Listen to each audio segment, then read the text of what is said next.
Hello friends, welcome to here. मैं हूं अमित कुमार। आप सभी का स्वागत है यहाँ पर हमारे इस पॉडकास्ट में। ये पहला पॉडकास्ट है जो हम शुरू करने जा रहे हैं आज मिस्टर उज्जवल भारती सर के साथ, जो कि एम्पावर आईएएस के डायरेक्टर भी हैं। और हमारे साथ आज हम एक बहुत ही खास मुद्दे पर उन्हें बुलाया हुआ है, क्योंकि वो उनका अपना जो कोचिंग है जिसमें वो पढ़ा रहे हैं काफ़ी दिनों से, लगभग उनके 8 से 10 साल का एक्सपीरियंस है। इसके पहले सर ने यूपीएससी अपना किया, उसमें एग्ज़ाम दिए और इसके बाद से इंस्टीट्यूट अपना ओपन किया इंटरव्यू के बाद से। फिर इसके बाद 8 साल से लगातार चल रहा है, जिसमें से उन्होंने पब्लिक एडमिनिस्ट्रेशन उनका ऑप्शनल था जो अभी पढ़ाते भी हैं। तो उसी से रिलेटेड कुछ क्वेश्चंस हैं जिसमें से मैंने बुलाया है डाउरी पर एक बहस करने के लिए। बहस क्या है, बेसिकली बहुत बड़ा मुद्दा है आज का, जिस पे हम चर्चा करेंगे। और मैं सर की तरफ आपको सभी को करूँगा कि आप सर से जुड़ेंगे और सर की बातों को सुनेंगे ध्यान से, और आप भी इन चीज़ों को गौर कर पाएंगे और जो हमारी ऑडियंस है वो भी इसको ध्यान दे पाएगी। ठीक है, तो सर आपका बहुत बहुत स्वागत है हमारे यहाँ पर। और आज हम चर्चा करेंगे इसमें डाउरी पर। तो सर शुरू करते हैं इस पे। तो सर, ये जो डाउरी है हमारे उसमें आपका, जैसे पब्लिक एडमिनिस्ट्रेशन सर पढ़ा रहे हैं आप, तो कब से सर आपका ये चल रहा है? लगभग मैं 9 ईयर से ऑफिशियली पढ़ा रहा हूँ। ऑफिशियली मीन्स उसके उस 9 ईयर पहले मैंने इस कोचिंग को ओपन किया था। उसके पहले अनऑफिशियली मीन्स जो बच्चे आते थे उसको पर्सनली गाइडेंस देता रहा हूँ मैं। और पब्लिक एडमिनिस्ट्रेशन के अलावा मैं दूसरे पेपर भी पढ़ा देता हूँ। इससे मैं थोड़े बहुत आइडिया सोशल इशूज़ के बारे में भी है, और ethics and paper 2 means polity and governance को भी मैं देखता हूँ। तो ये सब सब्जेक्ट जो है डे टू डे लाइफ से बहुत ही कनेक्टेड है, कि एडमिनिस्ट्रेशन से है या सोशल इशूज से है। जैसे आपने डॉरी कहा, तो डॉरी को लेकर के है कि ये एक्चुअल में प्रॉब्लम है और कैसे है, और इसका समाधान कैसे हो सकता है, हो भी सकता है या नहीं हो सकता है, इसमें किसके रोल की ज़रूरत है परमानेंट सॉल्यूशन के। तो सर, हम डाउरी में एक एक पॉइंट पे आएंगे और एक एक चीज़ें हम शुरू से उसमें पूछेंगे डाउरी से। तो क्या सर, जैसे आज से कल शादी हो रही है, तो कुछ जगह हमारे कानून में तो यही है कि डाउरी नहीं लेना चाहिए, और ये काफ़ी दिन से हमारा चल भी रहा है। पहले ऐसा था नहीं था, पहले का सिस्टम तो अलग था, ट्रेडिशनल चलता था। अब चेंज हुई है, कानून आया कि डाउरी नहीं चाहिए, लेकिन फिर भी डाउरी के डेली केसेस आते हैं और उसमें हमेशा विक्टिम जो होता है वो मैक्सिमम जो होता है वो जो मेल की तरफ से होता है, जो मेल पर्सन होता है, जो शादी ग्रूम है उसकी तरफ से होता है, कि वो उसका मिस यूज़ कर रहा है या फिर उसका ज़्यादा नुकसान हो, वो है लड़की को प्रताड़ना करना, ऐसे सारी चीज़ें हैं। तो सर, इसके बारे में थोड़ा सा डिटेल में आप हमें समझाएं, ऑडियंस को बताएं। पहली बात तो कानून जो है, कानून तो प्रिवेंट करने का काम कर सकता है जी। अगर कोई क्राइम कर रहा है तो उसको हम रोकने के लिए, पनिश करने के लिए काम कर सकते हैं। एक थ्रेट भी है कि अगर तुम क्राइम करोगे तो तुम्हें ये पनिशेबल ऑफेंस है। लेकिन सोशल स्ट्रक्चर और सोसाइटी जो है परमानेंट इसको ख़त्म कर सकती है। इसके लिए सोसाइटी के हर तबके के लोगों को इसको समझने की ज़रूरत है, सोचने की ज़रूरत है, और इसके बेसिक रीज़न को ढूंढने की ज़रूरत है। ठीक है, तो डाउरी एक्ट है, बिल्कुल गलत है कि डाउरी लेना गुनाह है। गुनाह क्या, मैं सोशली एक्सेप्टेबल भी नहीं है, क्योंकि ये 2 पर्सन को, ये है क्या एक्चुअली 2 पर्सन का मिलना है। शादी एक प्रोसेस है कि हम सोशल स्ट्रक्चर को बरकरार रख सके और कंटिन्यू रख सके। इसके लिए एक पहले की तरह गिफ्ट के रूप में दिया जाता था कि फैमिली मेम्बर सपोर्ट की, तक तुम नया फैमिली मेम्बर नया सेटअप करने जा रहे परिवार को, तो उसके लिए थोड़ी बहुत जो ज़रूरतें हैं, इनिशियल सपोर्ट था। और धीरे धीरे ये सपोर्ट जो है आदत में आ गई और आदत पकड़ गई डिमांड में। लेकिन अगर हम सिर्फ कहें कि डाउरी के लिए लड़का ही दोषी है, ग्रूम साइड ही दोषी है, तो ऐसा कहना गलत होगा। ठीक है, क्योंकि जहाँ भी आप जाओ तो हर आदमी डायलॉग मारने के लिए हर आदमी बोलेगा घर दहेज बहुत ही बेकार चीज़ है, बहुत गंदा बात है। दहेज, तुम डाउरी पे विश्वास करते हो? आए दिन लड़कियां तो बिल्कुल कहेंगी डाउरी पे विश्वास करते, हाउ चीप यू आर। लेकिन इसकी बेसिक चीज़ को अगर समझा जाए तो उस लड़की ने जिसने डाउरी शब्द के लिए हाउ चीप का है, अगर उसका भाई है तो उसने पहले दहेज लिया है। दूसरी बात, डाउरी के पहले सोसाइटी के हर मेंबर को, चाहे वो लड़की का बाप हो या लड़के के फादर हो, दोनों हर तरफ दोनों साइड के पेरेंट्स को समझना चाहिए कि आप ढूंढ क्या रहे हो। मैं ढूंढ क्या रहे एक्चुअल में, ठीक है ना। इसमें मैं कुछ बताना चाह रहा हूँ कि बताना ये है कि लोग एक लड़की के लिए या एक लड़के के लिए, दोनों के लिए क्या चाहिए, एक अच्छा फैमिली, और इनफैक्ट इंडिविजुअल की बात करें तो दोनों को क्या चाहिए, एक अच्छा इंसान, एक रिस्पॉन्सिबल इंसान, ठीक है। ऐसा नहीं कि बहुत ही पैसे की ज़रूरत है, पोजीशन की ज़रूरत है, एक रिपोर्टेड फैमिली। हम लड़की को कैसे जज करेंगे या लड़की को कैसे जज करेंगे, दोनों के लिए मैं कह रहा हूँ। हम देखते हैं पहले उसका फैमिली बैकग्राउंड क्या है, ठीक है, सोशल बैकग्राउंड क्या है, उनके चरित्र को देखा जाता है, उनके बिहेवियर को देखा जाता है, कैरेक्टर को देखा जाता है। इन सब चीज़ों को हम सोसाइटी से पता लगाते हैं, तब हम रिश्ता बनाते हैं। डेफिनेटली कास्ट क्रीड सिस्टम हो तो अलग चीज़, अनदर थिंग है। लेकिन अगर जनरल प्रवृत्ति की, जनरल सिस्टम की बात करें, किसी भी रिलेशन में आने के लिए, इवन अगर हम एक फ्रेंड भी बनाते हैं, चूज करते हैं, तो भी इसके लिए हम देखते हैं कि हमारी उससे अंडरस्टैंडिंग है भी या नहीं है, और उस हिसाब से हम चीज़ों को इस्टेब्लिश करते हैं। तो जब हम लड़की से के लिए लड़का ढूंढने जा रहे होते हैं तो यही चीज़ ढूंढने की ज़रूरत है ना। लेकिन यहाँ हो क्या रहा है, लड़की लड़के को ना ढूंढ करके या उसके फैमिली वाले लड़के को ना ढूंढ करके देखते वो लड़का कर क्या रहा है, काम क्या करता है, पैसे कितने कमाते हैं, कौन सी डिग्री है उसके पास, ठीक है। मैं आपको एक स्टोरी बताता हूँ, ये रियल स्टोरी है जी। आप समझना कैसे, एक बिहार में दो भाई सगे बरादर थे, एक बड़ा एक छोटा। बड़े वाला भाई जो था वो उस समय, आज से 20-25-30 साल पहले की कहानी है, मेरे आंखों के सामने की बात है ये। तो बड़ा भाई उस समय वो मेडिकल की प्रिपरेशन कर रहा था, और छोटा भाई भी साथ में उसके साथ कमरे में रहता था। तो बड़े भाई के लिए थोड़ा थोड़ा रिश्ते आ रहे थे। इन बिटवीन एक बड़े भाई के पहले छोटे भाई का इंजीनियरिंग में एडमिशन हो गया, सिलेक्शन होने के बाद एडमिशन हो गया। अब देखिए सिस्टम क्या हुआ, अब जो रिश्ते बड़े भाई के लिए आ रहे थे बस स्टार्ट अब चेंज हो गया, छोटे भाई की तरफ आने लगे, क्योंकि वो इंजीनियर है, वो इंजीनियरिंग की तैयारी पढ़ने शुरू कर दे, वो इंजीनियर है, ठीक है। अब उसके फादर को क्या कहा जा रहा है, छोटा वाला लड़का दे दिया, हाँ, उससे शादी करा दो। अब सोचिए सिचुएशन क्या है, बड़े भाई को कैसा फील हो रहा होगा, सही, कि कितना ऑकवर्ड सिचुएशन होगा वो। फिर वक्त गुजरा, अब मतलब वो छोटा भाई अभी तो 3-4 साल की डिग्री करने में लगा हुआ था। इन बिटवीन भाई ने परेशान होकर के मेडिकल तैयारी छोड़कर बैंक का एग्जाम दिया, बैंक में सिलेक्शन हो गया। The moment he got the selection, scenario has been change, सब कुछ बदल गया, ठीक है। क्या रिश्ते फिर बढ़ गए उनकी तरफ, अब सारे रिश्ते उधर क्यों डाइवर्ट हो गए, क्योंकि अभी तो 4 साल की डिग्री करने वाला है, वो डायरेक्ट बैंक मैनेजर है। अब रिश्ते वहां पे आने शुरू हो गए, छोटे भाई का एबे फिनिश हो गया। फिर बड़े भाई की शादी हो गई, छोटा भाई के लिए रिश्ते भी थोड़े से, अब शादी होने के बाद थोड़े बहुत आने लगे। ठीक ठीक की लड़की इंजीनियर है, तो लड़की BA यहाँ से ये कर रही है, कहीं कहीं अच्छे छोटे ठीक ठाक एजुकेशन क्वालिफिकेशन के साथ रिश्ते आ रहे थे। फिर छोटा भाई जो था वो जॉब में हुआ, तो थोड़े से रिश्ते की क्वालिटी बढ़ गई। अचानक भाई ने जॉब छोड़ करके किसी गवर्नमेंट एग्जाम की प्रिपरेशन में लग गया, ठीक है। अब उससे जॉब छोड़े, रिश्ते डाउन हो गए। और उसके बाद तब उसने जॉब की प्रिपरेशन में 1-2 एग्जाम क्लियर किए, तो जो 2 स्टेप क्लियर किए तो रिश्ते की क्वालिटी फिर बढ़ गई। फाइनली उनका सिलेक्शन तो नहीं हुआ, एज खत्म हो गया। जैसे सिलेक्शन नहीं हुआ और एज खत्म हुआ, अब देखो क्वालिटी कैसे आने लगी, और डिग्रेड हो गया। लड़की 10th पास है, लड़की 12th पास है, लड़की पढ़ी ही नहीं है, ऐसे रिश्ते आने लगे। अब यहाँ देखो, वही बाप है, माँ भी वही है, भाई भी वही है, और लड़का भी वही है, परिवार भी वही है, बिहेवियर भी वही है, कैरेक्टर भी वही है, इंसान भी वही है, कुछ नहीं बदला है। बदला क्या है, पोजीशन, सिचुएशन। अब क्या है, यहाँ पे लड़की वालों ने क्या किया, ये सिचुएशन किसने क्रिएट किया, सोसाइटी ने क्रिएट किया।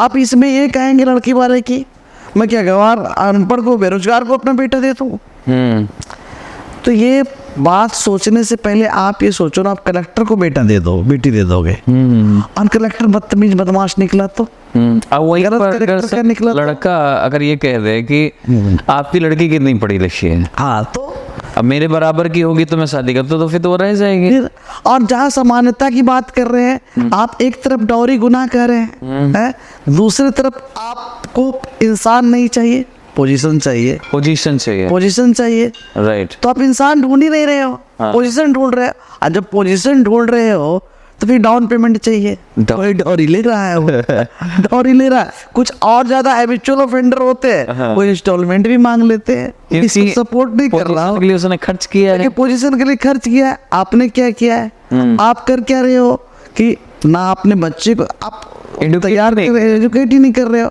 आप करना है तो तैयार करो ना, आप दूसरे के घर में कलेक्टर क्यों ढूंढ रहे हो, खुद बेटी को बना दो, बेटी को कलेक्टर बना दो, ठीक है। और दूसरे का कोई क्यों कहे कि मैं I want to take the charge of your life, why है? तुम्हारी बेटी या तुम्हारी बहन या हमारी बेटी या हमारी बहन कोई भी हो, कैपेबल हो कि किसी का भी चांस ले सके लाइफ का, रिस्पॉन्सिबिलिटी ले सके, जिम्मेदारी संभाल सके। में कुछ ऐसी समस्या आ जाए कि पता लगे हस्बैंड नहीं है या डाइवोर्स हो गया, तो वो अपना चला सके लाइफ। कोई भी अनवांटेड सिचुएशन हाँ। आए तो हर इंडिविजुअल की कैपेसिटी है, उस कैपेसिटी को रियलाइज कराने की जरूरत है, सपोर्ट करने की जरूरत है, ना कि डिपेंडेंसी क्रिएट करने की जरूरत है। ये कह कि डॉरी गुनाह है, डॉरी गुनाह है, दहेज गुनाह है। अब जो बड़े लोग हैं जिनके पास पैसे हो, दबा के पैसे दे रहे हैं। अरे पैसे देने की बजाय, और ऐसी नहीं है, ऐसा नहीं है कि पैसे देने से उनकी बेटी या बहन की लाइफ की अच्छी लाइफ की गारंटी मिलती है, ऐसा कुछ नहीं है। गारंटी किसी की नहीं है, क्योंकि वो गारंटी उस पैसे से नहीं मिलेगा, वो गारंटी उस ह्यूमन बीइंग के कैरेक्टर से मिलेगा, जिसे आपको कैरेक्टर ढूंढना है। आप ढूंढ रहे थे पोजीशन। कहीं ना कहीं सर ये भी है कि जब हम डाउरी देते हैं किसी को, तो एक लड़की का कहीं ना कहीं हम एक जो जिस घर में जाती लड़की, उस लड़की के ऊपर, लड़की को हम ये भी लड़की का कहीं ना कहीं हम एक जो एटीट्यूड है उसमें भी चेंज आ जाता है कि भाई मेरे फादर ने इतना डाउरी दिया है तो you have to do that what I am saying, जो कह रहे हो। अब उसको लगता है, लड़की को लगता है कि एक्सपेक्टेशन कि मेरे फादर ने खरीद लिया, रुपया दे कर रहा है, हाँ ठीक है, तो वो रिस्पेक्ट नहीं मिलेगी। अगर उसको ये सोचने के बजाय पढ़ लिख लेना चाहिए। हाँ, गार्जियन को चाहिए कि 2 करोड़ या 1 करोड़ या 50 लाख या 10 लाख व्हाट एवर अमाउंट है, जो वो पढ़ाई में लगा, उसके एजुकेशन में लगा कर उसको खड़ा कर दो, और उसके हिसाब से एजुकेशन समानता के हिसाब से लड़के को ढूंढो। कहावत है ना कि अगर जूती जो हो ना, पैर की जूती जो होती है ना, अगर छोटी हो तो काटती है, बड़ी है तो कोई काम की नहीं है, मांगती है, ठीक है ना। तो जूती हमेशा बराबर जो नंबर लग रहा है वही नंबर का ठीक है, कम ज्यादा नंबर नहीं। इसी के लिए जो अपने बच्चे को, हमारे हिसाब, मेरा पर्सनल इंडिविजुअल परसेप्शन है कि वो लड़की हो या लड़का हो, अगर शादी तो कहते बराबर के घर में देना चाहिए, ठीक है। सपना देख लिए। अब देखो क्या होता है कि अलग अलग घर की बात कर रहे हैं कि अगर 2 भाई बहन होते हैं, एक या 2 सगे भाई हैं, उनके माँ भी, मदर फादर ब्रदर सब ब्लड सब सेम है, एक कल्चर, एक सोसाइटी, एक एजुकेशन, इसके बावजूद भी आपने फेस किया होगा इंडिविजुअल डिफरेंसेस। हाँ, तो भाइयों में सोच में बदलाव है, अंतर है। तो जब इस तरह की सिचुएशन में सोच में अंतर है, तो आप 2 अलग अलग माहौल, शहर से, अलग अलग कल्चर का, अलग अलग फैमिली से मिले लोगों में आप बहुत ज़्यादा एक्सपेक्ट नहीं कर सकते हो कि बहुत ज़्यादा अंडरस्टैंडिंग हो। ये अंडरस्टैंडिंग के लिए हमारी प्रायोरिटी होती है कि पहले हम सेम कल्चर को देख लें और सेम एजुकेशन में, तो हम कन्फ्लिक्ट को मिनिमाइज करने की कोशिश करें। हमें इसे कम से कम करने के लिए सब करना चाहिए। एजुकेशनल डेवलपमेंट करना चाहिए। अगर बेटी हो या बहन हो, उनके एजुकेशन पे खर्च करना चाहिए, उनको पढ़ा कर खुद खड़ा कर दो कि उसे किसी पे डिपेंडेंसी की जरूरत नहीं है। अगर इसके बाद भी कोई डॉरी की बात करता है तो मुझे लगता है तब वो बहुत ही गलत है, ठीक है। और ये अगर ऐसा करना शुरू कर देगा गार्जियन, पेरेंट्स जो भी है, तो ये एक दिन में से बदलाव नहीं आना है। टाइम लगता है, लेकिन टाइम लगता है, लेकिन एक ना एक दिन बदलाव आएगा। और धीरे धीरे आज भी बहुत सारी चीजें चेंज हो चुकी है, ऐसा नहीं है कि चेंज नहीं हुआ है। बहुत लोग डॉरी पे भरोसा नहीं करते हैं और धीरे धीरे चीजें खत्म हो रही है। लेकिन अगर ये एंडोजेनेटिक चेंजेस चाहिए, ये तो इम्पोज्ड किया हुआ है, बहुत सारा डर भी है, इम्पोज्ड भी है, लालच भी है, सब कुछ है। तो इंडोजेनेटिक चेंज, आंतरिक परमानेंट चेंजेस चाहिए ना, तो बेटी को खड़ा करो, बढ़ाओ। कहीं ना कहीं एक चीज और भी है कि हम अपनी बेटियों की कमियों को छिपाने के लिए भी हम डाउरी देते हैं कि हमारी बेटी, हमें तो मालूम है कि हमारी बेटी पढ़ी लिखी इतना है नहीं। तो इनकी एक्सपेक्टेशन हुई, तो मैं कह रहा हूँ कि आप अगर एक काने को, अगर एक अंधे को ऐश्वर्या चाहिए तो कैसे मिलेगा? नहीं मिलेगा, कहीं न कहीं कॉम्प्रोमाइज तो करना ही पड़ेगा। हाँ, वो तो उतना हम कर दें तो वो एक्सेप्ट कर ले। मुझे भी सलमान खान, मुझे भी ऐश्वर्या चाहिए, या कोई भी एक्ट्रेस कोई भी ऐसा हो, मुझे सुंदरी सुंदरी चाहिए, लेकिन उसके लिए काबिल हूँ मैं, कहीं ना कहीं तो मुझे भरपाई करनी पड़ेगी। काबिल होंगे तो पैसे नहीं देने होंगे, काबिल नहीं होंगे तो हम एक दूसरे कॉम्प्रोमाइज। अब बेहतर ये है, और वो टेम्पररी सोल्यूशन है, बेहतर है कि अपने समाज सोसाइटी को समझते हुए अपने, और जो जिसको है मुझे उस लेवल पे आना होगा,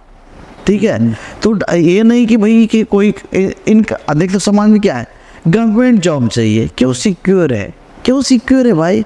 सिक्योर भी है, ये सिक्योरिटी की कोई गारंटी थोड़ी है, पैसे ला के देगा, लेकिन उसके बिहेवियर की कोई गारंटी ले सकते हो आप? उसकी कोई सिक्योरिटी नहीं है, कोई सिक्योरिटी नहीं है, थिंकिंग की सिक्योरिटी नहीं है। तो पहले पोजीशन को मत ढूंढो, आप ढूंढे पोजीशन को, आदमी ढूंढ ही नहीं रहे हो, इंसान ढूंढ ही नहीं रहे हो, तो जब पोजीशन के लिए कहीं ना कहीं तो चुकाना पड़ता है, वही चुकाना पड़ रहा है। ये माइंडसेट हर इंडिविजुअल का हो चुका है। इस इंडिविजुअल के माइंडसेट को चेंज करने के लिए हर स्टेप पे, हर घर से बदलाव लाने की जरूरत है। ऐसा नहीं होगा कि कलेक्टर भी चाहिए यार, मेरी बेटी 10th पास है, मेरे पास 20 करोड़ है, तो कौन प्रमोट कर रहा है? आपकी सोच प्रमोट कर रही है कि जहां मेरी बेटी जाएगी खुश रहेगी, वहां खुश नहीं रहेगी। अगर पैसे से खुश रहना होता तो आपके खुश नहीं है, इसका मतलब आपने सारी संपत्ति बेच करके दे रहे हो, इसका मतलब आपके पास वो खुश नहीं थी, सही है ना? ठीक है, आपने उसके नाम पे इकट्ठा किया है, बहुत बचाव किया है, कम खर्च किया है, जो जिंदगी के खर्च उस पर करने थे उस पर बचाव करके दूसरे को दे रहे हो, ये सोच के कि वो अगला पार्टी उसकी गारंटी देगी खुशी की, ऐसा नहीं होता है, सही, ठीक है ना? तो इस समय अब ये है कि हमें ये क्या ऐसा करना चाहिए समाज में, एक लाइन में हम 1-2 सेंटेंस में कहें तो कैसा क्या संदेश होगा कि एक ठीक रहे कि यहाँ लोगों तक वो पहुंचे, बात वो अमल करें उस चीज। तो सिंपल से, ये तो बहुत क्लियर मामला है कि सबसे पहला प्रधानमंत्री मोदी जी भी ने भी लॉन्च किया था बेटी बचाओ बेटी पढ़ाओ। क्यों किया था? सही, इसका पहला कहा था बेटी बचाओ, ठीक है, रेशियो कम, हाँ, कि डेरोगेटरी प्रैक्टिसेस जो है अगेंस्ट द वीमेन है, इसको खत्म किया जाए। राइट। दूसरा, पढ़ाओ ताकि एम्पावरमेंट हो। पढ़ाने का बेसिक पर्पस यही है, सिर्फ पढ़ना का मतलब होता है कि सोच समझ बढ़े, राइट्स को जाने, रिस्पॉन्सिबिलिटी उठा सके और अपने हिसाब से चीज़ों को टर्न अप कर सके, किसी पे डिपेंडेंसी नहीं है, हर अनवांटेड सिचुएशन को कोप अप करने के लिए तैयार रहे। तो ये है सिचुएशन। तो इस बात को, तो इसलिए गार्जियन और पेरेंट्स को सोचने की जरूरत है, और उस लड़की को भी सोचने की जरूरत है। तो कि तुम पोजीशन देख करके, प्रोफाइल देख करके तुम शादी के लिए हाँ कर रही हो, ऐसा नहीं करो। सही। तुम्हें खुद पे भरोसा होना चाहिए कि हम दो का लोग हैं, शादी एक प्रोसेस है, सोसाइटी के सोशल स्ट्रक्चर को बैलेंस करने के लिए, सोसाइटी को कंटिन्यू करने के लिए। शादी कोई बिजनेस नहीं है, सही, ठीक है ना, कि हमने डॉरी दे दी, पैसा दे दिया, शादी हो गई, अब मेरी बेटी खुश रहेगी। ये शादी एक प्रोसेस है, एक मीन्स है, गोल नहीं हो सकता। राइट। ये रास्ता है सोसाइटी को कंटिन्यू करने के लिए, स्मूथनेस के लिए, ठीक है ना। अब इसके लिए उसको तैयार रहने की जरूरत है। मतलब आप एक लड़की नहीं, लड़के दोनों तरफ का रोल बराबर होगा, ठीक है। मतलब men should participate equally for the empowerment of the man and men should participate equally for the empowerment of the women। Sir, एक सवाल और है मेरे दिमाग में कि जैसे कभी कभार ऐसा होता है कि डॉरी लेना देना दोनों गुनाह है, तो डॉरी नहीं लिया, कुछ नहीं हुआ। वो बहुत बार ऐसा होता है कि जो लड़की वाले हैं और उनका इतना वो भी नहीं था कि 10 लाख दे सके, 50 लाख दे सके। और जब कभी शादी हो जाती है, कोई ऐसी एक्सीडेंट कोई भी ऐसा हो गया कि किसी वजह से वो ख़त्म हो गई लड़की, या किसी बीमारी की वजह से, या कुछ, और जब कभी वो होती है, अक्सर डिलीवरी होती है तो मैक्सिमम बच्चे कुछ इशू हो गया, कुछ भी हैपनिंग होती है उसके साथ और डेथ हो जाती है लड़की की, तो उसमें उसके माँ बाप डाउरी जो केस करते हैं उसके ऊपर, लड़की के ऊपर, सो फिर उसमें हमारा कानून कैसे इसको जस्टिफाई नहीं कर पाता है कि भाई लड़का हमेशा, ये ऐसा क्यों होता है कि लड़का ही फंसता है इसमें? नहीं, इसके पीछे एक कारण है ना कि हमारे लॉ बनाने वालों ने, और लॉ जुडिशरी जो है वो 3 चीज़ों को कंसीडर करती है, जैसे कि चाइल्ड, ठीक है ना, women and schedule caste and schedule tribe, these people are suppressed class of society, come under the suppression, ठीक है, suppressed class of society, these people, these section are not in a situation to take the decision, ठीक है ना, इनको माना गया है कि ये उस लेवल पे सोचने समझने की शक्ति नहीं है, और डिसीजन लेने के लिए कैपेबल नहीं है, इसीलिए तो एम्पावरमेंट की बात कर रहे हैं। अगर एम्पावर्ड होते तो उनको सोचने समझने की कैपेसिटी होती। यहाँ पे कुछ उनकी प्रॉब्लम को लेते हुए सिंपैथेटिक होकर जुडिशरी वन डायरेक्शनल थोड़ा तो झुकाव में रहती है। नहीं सर, ये लेकिन इस हाँ झुकाव तो है, इस बात पे तो मैं एग्री हूँ, लेकिन उसके जो पेरेंट्स हैं उनको क्यों नहीं सोचते इस बारे में कि भाई जब उनके बेटे के साथ होता है तो उन्हें प्रॉब्लम होती है, लेकिन जब उनको देखना चाहिए इसमें। ऐसा नहीं करे आप, जैसे एक निशा शर्मा का तो नोएडा का कोई केस था 2003 का, उसमें क्या किया गया था, ऐसा नहीं है कि लोग देखना चाहिए, ये तो गलत है। अगर बेटी मर गई तो डायरेक्ट ब्लेम लड़के पे जाना, अगर ऐसा है तो आपको पता तो होगा, कुछ ना कुछ तो इंडिकेशन तो होंगे ही, और नहीं है तो अगर आप गलत तरीके से बेवजह किसी को फंसाते हैं तो फाइनली क्या होता है, सोसाइटी में एक डिस्टर्बेंस पैदा होता है, और ये हमेशा एक डर पैदा करता है। डर कभी रिलेशन को एस्टेब्लिश नहीं कर सकता, ये सोशल स्ट्रक्चर को बैलेंस नहीं कर सकता। जी जी जी, ठीक है ना, ये एक डर क्रिएट करता है। जैसे मैंने बोला कि निशा शर्मा केस है 2003 का, उसमें उसने अपने फियांसे पे कोई डोरी का केस लगा दिया, उसकी बड़ी बहन या भाभी कोई थी, उसने उसके लड़के पे थूका बारात के समय में, और फाइनली 2012 में लड़का बाइज्जत बरी हुआ। क्या हुआ, बाइज्जत तो बरी हुआ, क्योंकि उस पर कारण क्या था, कोई प्रूफ नहीं मिला, और लड़की ने सिर्फ उससे शादी नहीं करने की इच्छा थी, इसके लिए सारा गेम रचा। तो ऐसे केसेस कई सारे होते हैं। चाहिए तो इस केसेस में क्या होते हैं, इसको एक बड़ा फेमस स्लोगन कह सकते हैं ना, कि इसमें क्या है, आदमी फंस जाता है, जेल चला जाता है, फिर वापस भी आ जाता है। वापस तो आ गया, समय, रिस्पेक्ट, ये सारी चले गए, तो इसको कहते हैं ना, बाइज्जत तो बरी होते हैं, बट इज्जत वापस नहीं आती, इससे कहते हैं ना, इसको honorably equated but honour not restored. Right, ठीक है ना, बाइज्जत तो बरी हुए बट इज्जत वापस नहीं आई। आप लाख कितना भी कर दो, लेकिन एक बार बदनामी हो जाती है, अरे यार इसके घर में लड़की मरी थी, या इसके घर में हुआ, चाहे वो मारा हो ना मारा, लेकिन जिसपे जुडिशरी जो है, जैसे जेल गया था ये, जेल गया था ये, तो दोनों की तरफ से देखना होगा कि किसी की बेटी अगर कुछ इंसिडेंस होगा तो उसको गुस्सा आएगा ही, किसी की बच्ची होगी तो उसने बहुत प्यार से पाला पोसा है, ठीक है, लेकिन जिस प्यार से आपने पाला पोसा है तो उसी हिसाब से उसको स्ट्रांग बनाओ, इंडिपेंडेंट बनाओ। ये नहीं कि भैया हम डिपेंडेंसी के दहेज के नाम पे, पैसे के नाम पे डिपेंडेंसी क्रिएट कर रहे हैं आप, 2 घोड़ा 4 घोड़ा 50 लाख या 10 लाख 20 लाख क्यों? ठीक है, क्योंकि जो हमारे एक सोसाइटी का सर एक सबसे बड़ा मुद्दा है, अगर लड़की खत्म होती है तो लड़की के पेरेंट्स जो होते हैं वो दहेज प्रथा लगा देते हैं, ठीक है, नंबर 1। नंबर 2 जो है कि अगर लड़का खत्म होता है तब भी लड़की वाले हिस्सा लेने के लिए उसमें कि हमारी बेटी का हिस्सा है आपकी जमीन में, तो लड़की वाले तो दोनों तरफ से दबाव डाल रहे हैं, लड़का मारे तो भी उसका बेनिफिट है, लड़की मारे तो बेनिफिट, मतलब उसके पेरेंट्स का। तो ये कहीं ना कहीं एक ऐसा नहीं डिस्क्रिमिनेशन लग रहा है, तभी खत्म होगा जब ये सारे प्रॉब्लम का समाधान एक ही है, इंडिपेंडेंसी और एजुकेशन। इंडिपेंडेंसी कब आएगी, एजुकेशन से। आप 10 लाख रुपया उस पे ना खर्च करके 10 लाख इस पे खर्च करो। अभी बहुत सारे घरों में ऐसे चेंजेस आ गए हैं कि दोनों तरफ से अगर शादी में खर्च हो रहा है, दोनों पार्टी उठा रही है शादियां, ऐसे बहुत सारे केसेस आने लगे। तो अगर गवर्नमेंट को कोई पॉलिसी लाना हो तो क्या है, गवर्नमेंट पॉलिसीज लाएगी तो 100 जेनेटिक चेंज हो, गवर्नमेंट का लंबे नंबर ऑफ पॉलिसीज है, लेकिन ये सोशल स्ट्रक्चर का प्रॉब्लम है, सोसाइटी के थिंकिंग के प्रॉब्लम होना जरूरी है, ठीक है ना। हाँ, तो पहले सोसाइटी को सोचना है कि हम खर्च करें तो कहाँ पे करें? हमें अपनी बेटी को दे रहे हैं, देने की क्या जरूरत है यार? ये कहते हैं मैं बेटी दे रहा हूँ, पहले तो ये माइंड सेट ही चेंज कर दो। लड़का भी बाहर जाता है बचपन से, घर नहीं लौटता। आप लौटे हो क्या? सही। मैं भी नहीं लौटा हूँ जी। ठीक है, वो तो शायद ग्रेजुएशन और शादी के बाद घर छोड़ती है। लड़का तो भैया जो नौकरी जॉब ढूंढने के लिए सुबह से शाम तो बाहर 12th के बाद तो बाहर रहता है मैक्सिमम। मैक्सिमम रहता है। तो ऐसा नहीं कर सकते कि हमने कि बेटी दे दी, ऐसा कहे तो कोई भैया बेटा ले लो, हाँ, आप आप ही रख लो, तो ऐसा कुछ नहीं है। खिलाओ पिलाओ रखो। पहले तो माइंड सेट चेंज कीजिए, बेटी देना है, बेटी देना नहीं, दो फैमिली के को मिलाना है और एक रिलेशन एस्टेब्लिश कराना है। एक सोसाइटी को सोसाइटी बनाए। हाँ, सोसाइटी बनाना है, सोसाइटी को कंटिन्यू करना है। सही। ठीक है ना?